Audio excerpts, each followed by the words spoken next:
የኛ አበሻ ሴቶች እኮ ለኛ ላበሻ ወንዶች ግን ይበዙብናል። የምር አንመጥናቸው። እነሱ በጣም ስማርት ናቸው። እኛ ፍቅር አናቅ ወይ ገንዘብ የለን።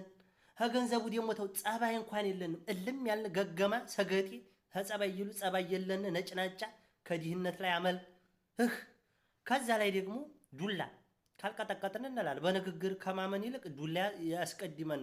አንቺ አመጭም እንጂ ክንጅት ይዘን ካልሆነ በዲህና ዱላ ወይም በቀበቶ እንለብልብ እንላለን።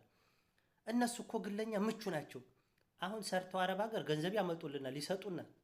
አንዳንዱ ቦታም አባወራ ሆነዋል እኮ እነሱ። የምሬን ነው። እኛም ማወራ እነሱ አባወራ የሆኑበት ቦታ አለ። ከዛ ላይ ደግሞ እንደ ሌላው ወጪ አይጠይቁ። ፕሮሰሳቸው የበዛ አይደል? በትንሽ ነገር የሚተዳደሩ ቤተሰብን የሚያግዙ ምስኪኖች እኮ ናቸው። ይሄን ሳስብ ማለት ነው የኛ አበሻ ሴቶች ቢሊዮነሮች ናቸው የሚገቧቸው ብዬ አስባለሁ። እኛ ጋር አብረው መፎከር